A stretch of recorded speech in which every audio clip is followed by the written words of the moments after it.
ओम शांती. आपण ज्ञानेश्वरीचा 3रा अध्याय आणि यामध्ये विशेष मागच्या अध्यायामध्ये जसं आपण 10व्या श्लोकानंतर यज्ञाविषयी जी माहिती आपण बघतोय त्याविषयी विस्तृत जानकारी आपल्याला असणं गरजेचं आहे. खूप सुंदर वर्णन माऊलींनी या ठिकाणी केलेलं आहे. आपल्या दर्शकांनी ह्या गोष्टीला समजून घेण्यासाठी थोडंसं विवेकशील बनणं आवश्यक आहे. कारण नुसतेच ज्ञानेश्वरीला वाचायचं, ओव्या वाचायच्या आणि त्याला विसरून जायचं नाही, परंतु त्या ओव्यांचा यथार्थ जो अर्थ आहे तो अर्थ समजून घेणं गरजेचं आहे. मग यथार्थ जो अर्थ आहे तो आपल्या साधारण मनुष्य आत्म्यांना समजून का येत नाही. कारण ह्या जो यज्ञ आहे हा यज्ञ स्थापन करणारा निराकार परमात्मा शिव आहे. स्पष्ट उल्लेख माऊलींनी ओव्यांच्याद्वारे केलेला आहे. परंतु प्रत्येक व्यक्ती ह्या ओव्यांचा जो अर्थ आहे आपल्या आपल्या बुद्धिमत्तेनुसार, आपल्या आपल्या चिंतनानुसार किंवा आपल्या अभ्यासानुसार वेगवेगळा करत असतो. वास्तविक जर आपण बघितलं की माऊलींनी जे काही ज्ञानेश्वरीचा एक एक शब्द सांगितलेला आहे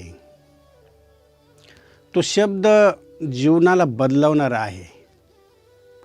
जोपर्यंत आपलं जीवन बदलत नाही तोपर्यंत आपण ज्ञानेश्वरीला मध्ये आचरणामध्ये आणलेलं नाही असं समजून चाललं पाहिजे. जीवन बदलणं म्हणजे आपल्या मधल्या ज्या वाईट विकृती आहे त्या विकृती जोपर्यंत संपूर्ण रूपामध्ये संपत नाही, आत्मा कर्मातीत अवस्थेला ज्या वेळेला प्राप्त होते त्यावेळेस समजून घ्यायचं की आत्मा परमानंदामध्ये, ईश्वराच्या प्रेमामध्ये ज्या वेळेस लवलीन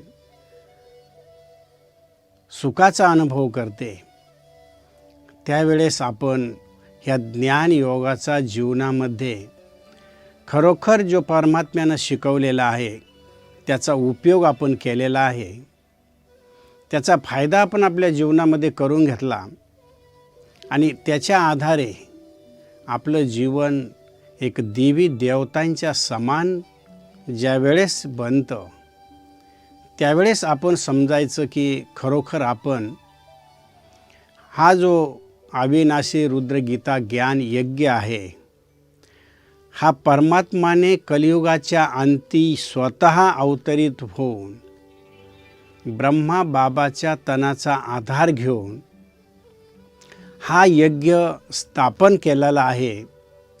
ही माहिती एक विवेकशील व्यक्ती आपल्या चिंतनानुसार, आपल्या तर्कानुसार काढू शकतो.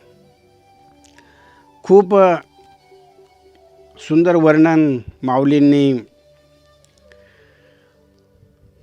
या ठिकाणी 10व्या श्लोकामध्ये केलेलं आहे. ह्या श्लोकापासूनच यज्ञाची सुरुवात होते. मागच्या एपिसोडमध्ये पण आपण बघितलं की वास्तविक यज्ञाचा अर्थ काय आहे आणि त्या अर्थाला न समजल्यामुळं आपण स्थूल रूपामध्ये शुद्धीकरणासाठी यज्ञाचा वापर करतो, हवन करतो. परंतु वास्तविक शुद्धी ही अंतःकरणाची पाहिजे, मनाची शुद्धीकरण पाहिजे आणि त्याकरिता परमात्म्याला ह्या सृष्टीवर अवतरित होऊन कलियुगाच्या अंतिम वेळी हे जे काही आपल्यामध्ये विकृती आहे, काम, क्रोध, लोभ, मोह, अहंकार, ह्या कुठंतरी आपल्या जीवनातून कमी झाल्या पाहिजे आणि त्या ठिकाणी दिव्य गुणांची भरभराट झाली पाहिजे आणि ह्या दिव्य गुणांच्या भरभराटीमुळंच आपलं जीवन सुखमय आणि आनंदी बनू शकतं. 10वा श्लोक खूप सुंदर ज्ञानेश्वरीमधला सांगितलेला आहे. स्वधर्मो जो बापा तोची नित्य यज्ञ जानपा, म्हणून वर्तता तेथ पापा संचारू नाही. हा निज धर्मो जे सांडे आणि कुकर्मी रेती घडे, तैची बंधू पडे संसारिक, म्हणून स्वधर्मनुष्ठान ते. अखंड यज्ञ याजन जो करी तया बंधन, कहीच न घडे. लोकू कर्म बांधिला जो परतंत्र भूत झाला, तो नित्य अज्ञाते चुकला. म्हणून या आता एची विशी पार्था, तुझ सांगेन एक मी कथा, जे सृष्ट्यादी संस्था ब्रह्मांनी केले. खूप सुंदर ओवीचा अर्थ की आपल्या धर्मामध्ये आचरण करणं हाच नित्य यज्ञ आहे असं समज. म्हणून त्याप्रमाणे वर्तन केल्यावर त्यात पापाचा रिझाव होत नाही. बघा किती सुंदर ओवीचा अर्थ माऊलींनी सांगितलेला आहे की ज्या वेळेस जीवनामध्ये परमात्म्यानं सांगितलेलं हे सुंदर ज्ञान त्याच्या आठवणी नंतर जीवनात आपण धारण करतो, त्यावेळेला जीवनामध्ये पापाचा रिझाव होत नाही. कोणत्याही प्रकारचे पापकर्म आपल्या जीवनामध्ये घडून येत नाही. म्हणून प्रजापिता ब्रह्माचं माध्यम घेऊन निराकार परमात्म्यानं जे काही ज्ञान सांगितलेलं आहे, ते ज्ञान मूढमती मनुष्यांना कळत नाही आणि ते त्याला ओळखत नाही. यामुळं लोक ते ऐकण्याच्या अगोदरच त्यामध्ये जे सांगितलेले नियम आहे त्या नियमांना घाबरतात. आता हा विषय आपण एक समजून घ्यायला पाहिजे की जर जीवनामध्ये नियम नाही आहे, संयम नाही आहे, तर ते जे जीवन आहे ते प्राण्याहूनही बदत्तर म्हटलेलं पाहिजे. का? ज्या व्यक्तीच्या जीवनामध्ये सिद्धांत आहे, नियम आहे, संयम आहे, त्या व्यक्तीची प्रत्येक ठिकाणी इज्जत केली जाते, त्याला सलामी केली जाते. आपण परमात्म्यानं सांगितलेल्या नियमानुसार जर आपलं जीवनामध्ये आचरण जर नसेल, तर एखाद्या प्राण्याला जर आपण शेतामध्ये सोडून दिलं किंवा आपण बघतो की एखादा हरिण असतं, वाघ असतो, ज्यावेळेस ते जंगलामध्ये पळतात त्यावेळेला ते दिशाहीन असतात. ज्या दिशेने ते चालतात, कोणत्या दिशेने जायचं त्यांना माहीत नसतं. फक्त आपलं प्राण वाचवायचं याकडं त्यांचं लक्ष असतं. जसं ते जीवन प्राण्यांचं एक दिशाहीन आहे, तसंच जीवन जर जीवनामध्ये नियम आणि संयम नसेल तर त्या व्यक्तीचं जीवन त्या प्राण्यांप्रमाणे आहे असं तुम्ही समजून चाला. नियम आणि संयम जीवनामध्ये यावेत म्हणून प्रत्येक व्यक्तीला प्रथम शाळेमध्ये शिक्षक शिकवतात. नियमबद्ध जीवन कसं पाहिजे ही शिकवण आपल्याला आईवडिलांपासून, शिक्षकांपासून, गुरुजनांपासून मिळत चाललेली आहे. परंतु ज्या ज्या ठिकाणी आपण नियमांचं उल्लंघन करतो त्या त्या ठिकाणी आपल्याला जीवनामध्ये दुःखाचा अनुभव निश्चित होतो. म्हणून आपण बघतो की साधारण रोडवरून चालल्यानंतर रेड लाईट लागल्यानंतर आपल्याला गाडीला थांबवलं पाहिजे, हा नियम आहे. परंतु जर आपण तो रेड सिग्नल तोडून त्याच्याकडे दुर्लक्ष करून जर आपली गाडी क्रॉस केली तर याचा परिणाम किती भयंकर भोगावा लागतो हे सर्वांना माहीत आहे. त्याप्रमाणे जीवनामध्ये जीवन जगत असताना परमात्म्यानं जे काही नियम आपल्याला शिकवलेले आहे, त्याच्या श्रीमतानुसार त्यानं जे काही सांगितलेलं आहे, आपण ते नियम तोडून जर जीवनाला जर वागवण्याचा प्रयत्न केला, कर्मेंद्रियाला जर चालवण्याचा प्रयत्न केला तर निश्चित आपल्याला दुःखाचा अनुभव झाल्याशिवाय राहणार नाही. किंवा जीवनामध्ये पापाचा जो रिझाव आहे, म्हणजे हळूहळू कर्मेंद्रियाद्वारे पाप होण्यास सुरुवात होते, हा खूप एक महत्त्वाचा भाग आहे. म्हणून श्लोकामध्ये जे सांगितलेलं आहे की जीवनामध्ये नियम आहे तर आनंद आहे, नियम नाही आहे तर तिथं यम आहे, म्हणजे मृत्यू आहे. म्हणून ही गोष्ट आपण जीवनामध्ये एक समजून घ्यायला पाहिजे की देवी देवतांच्या जीवनामध्ये नियम, संयम, मर्यादा आहेत, म्हणून जीवन आदर्शमय आहे. आज आपण कोणत्याही मंदिरामध्ये गेल्यानंतर हा नियम आहे की चप्पल बाहेर काढून मंदिरामध्ये आपण प्रवेश करतो. कारण आपल्याला माहीत आहे की ही जी चप्पल आहे ही रस्त्यावरून कितीतरी ठिकाणावरून आपण प्रवास करत असताना कुठली माती कशी त्याला घाण लागलेली असते आणि ती जी अपवित्रता आहे ती मंदिरामध्ये नाही जावा म्हणून आपण ती जी चप्पल आहे ती बाहेर काढतो. वास्तविक चप्पल बाहेर काढणं म्हणजे आपल्या देह अभिमानाचा त्याग करणं. ज्यावेळेस आपण चप्पल बाहेर काढतो आणि मध्ये प्रवेश करतो त्यावेळेस मनामध्ये एक शांतता, एक पवित्रता, त्या वायुमंडलाचा प्रभाव म्हणा किंवा तेथील असलेली पवित्रता जी मनाला आकर्षित करून घेते. ज्यावेळेस आपण मंदिराची घंटा वाजवतो, त्या घंटा वाजवल्यानंतर निघणारे जे प्रकंपन आहेत ते प्रकंपन हृदयाला एक सुकून देतात, एक शांती देतात.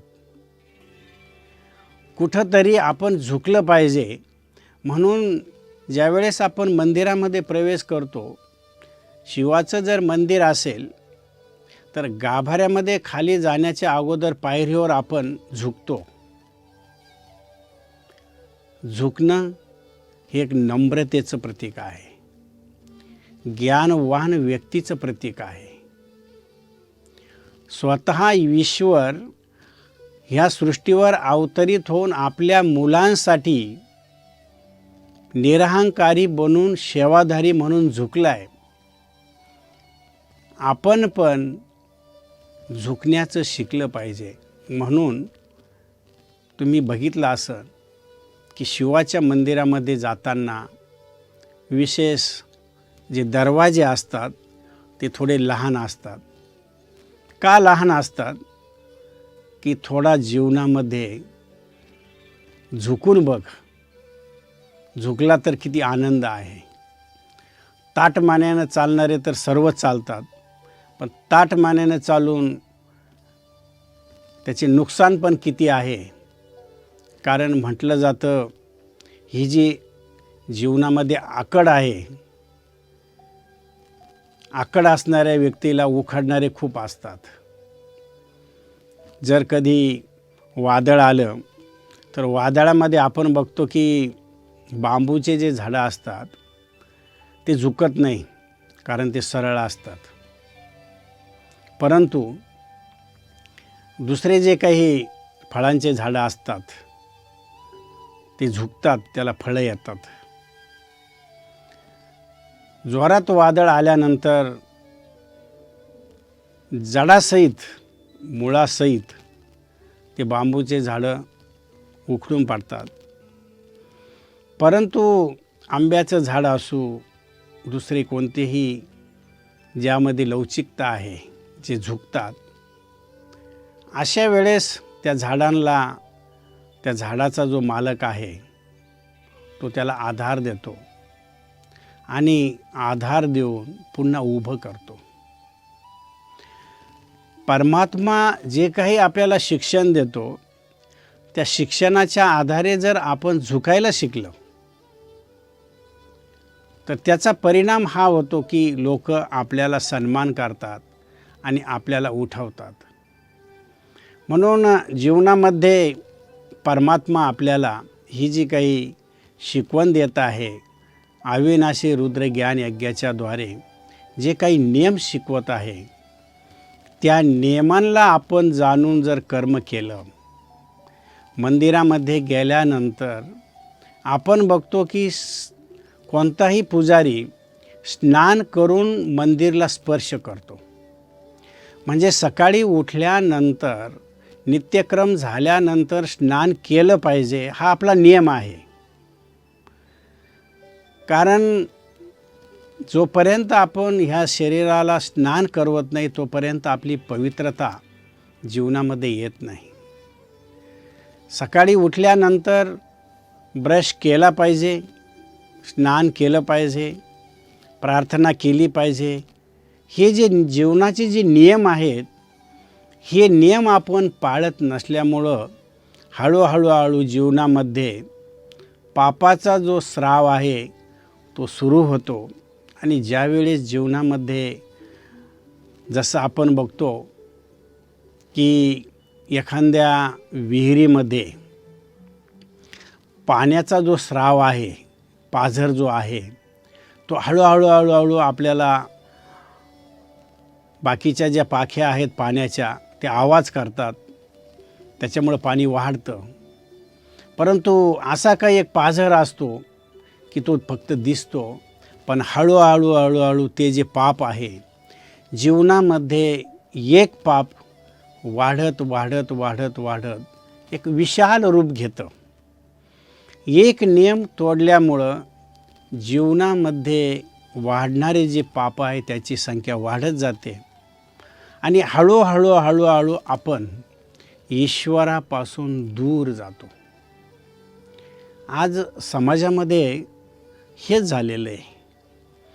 एखाद्या सुशिक्षित व्यक्तीला जर म्हटलं की तू मंदिरामध्ये जा, कीर्तन कर, ज्ञानेश्वरीचा अभ्यास कर, तर त्याला ती जी गोष्ट आहे ती व्यर्थ आणि निष्काम, ज्याला आपण म्हणतो की ज्यांना कामधंदे नाही असे लोक ते करतात, त्याचं असं उत्तर असतं. अरे वास्तविक ही जी भगवद्गीता आहे, श्रीमद भगवद्गीतेचा जो स्टडी आहे, अमेरिकेसारख्या कॉलेजमध्ये, युनिव्हर्सिटीमध्ये कंपल्सरी केलेला आहे. जीवनामध्ये तुला हे कळलेलं नाही आहे म्हणून तुला हे पूर्ण करायला सांगितलं जातं. परंतु त्याचा जो अहंकार आहे, त्याचा जो अभिमान आहे, हे एक पाप आहे. तो स्वतःला जे एक शहाणा समजतो. म्हणून म्हटलं जातं की ही जी कागदाची जी डिग्री आहे, कागदावर घेतलेली, ती डिग्री काही जीवनामध्ये कामाची नाही. का? कारण जर तुम्हाला जीवनामध्ये कसं बोलायचं, कसं चालायचं, मोठ्यांबरोबर आपला व्यवहार कसा पाहिजे, छोट्यांबरोबर आपला व्यवहार कसा पाहिजे, आपले बोल कसे पाहिजे, हेच जर जीवनामध्ये तू शिकला नाही तर ही डिग्री घेऊन काय कामाची? ती डिग्री तर फक्त तू धन कमवण्यासाठी घेतलेली आहे, तुझा प्रपंच चालवण्याकरता घेतलेली आहे. तुला जीवनामध्ये आईवडिलांची सेवा केली पाहिजे.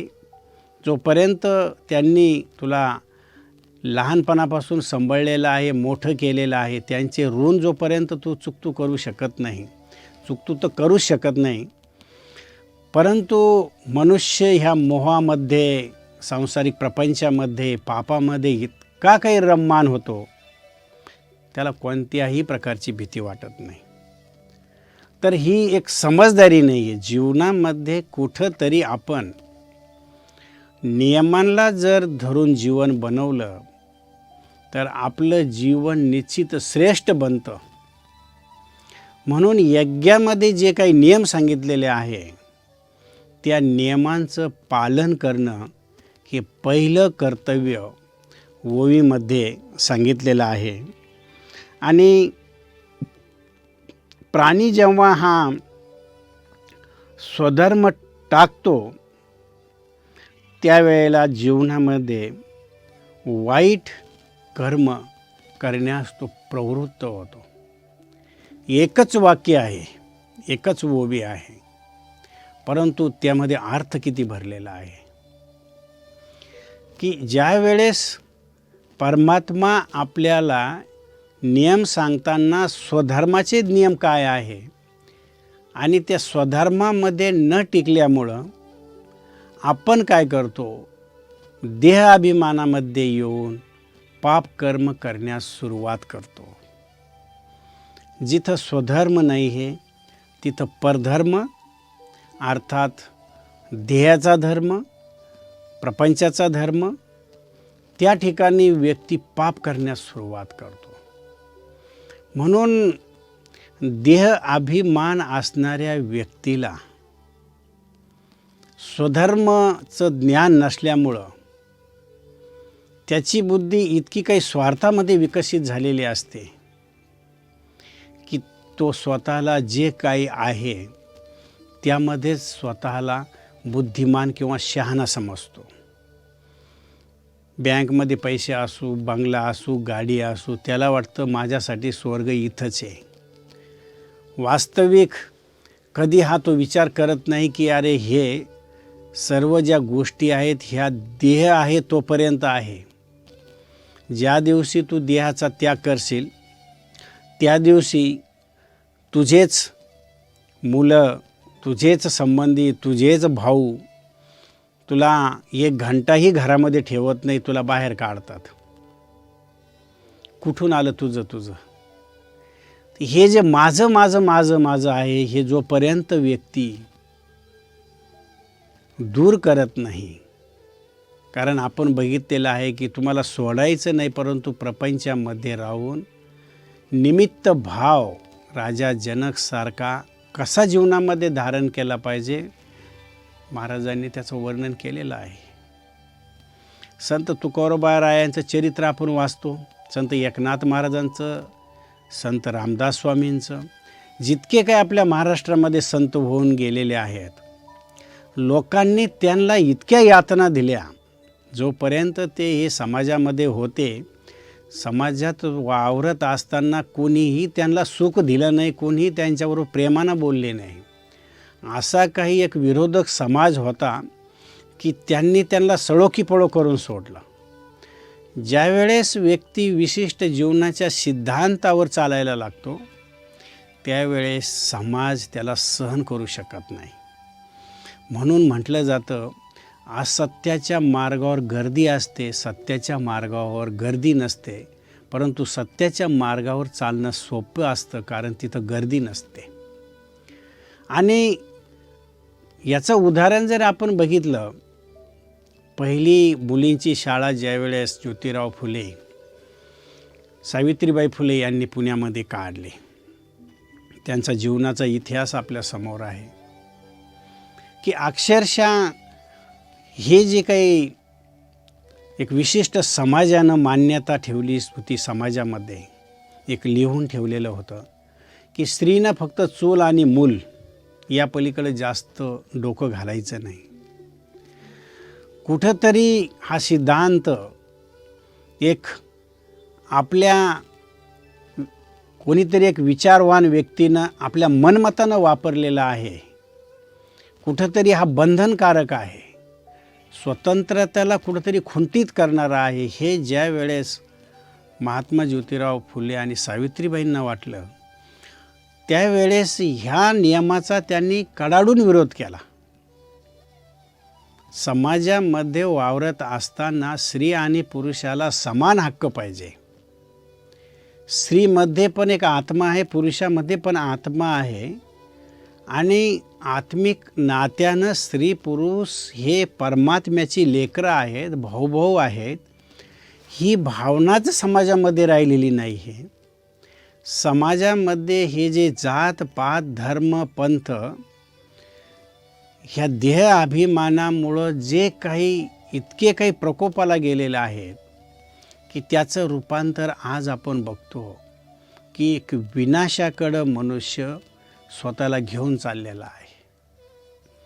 आणि जोपर्यंत आपण जीवनामध्ये ह्या गोष्टींना एक आपला धर्म की स्वधर्म माझा काय आहे, स्वधर्मासाठी त्या धर्मासाठी स्थित राहण्यासाठी काय नियम आहे, त्या नियमांमध्ये चालणं म्हणजेच मृत्यूवर विजय प्राप्त करणं.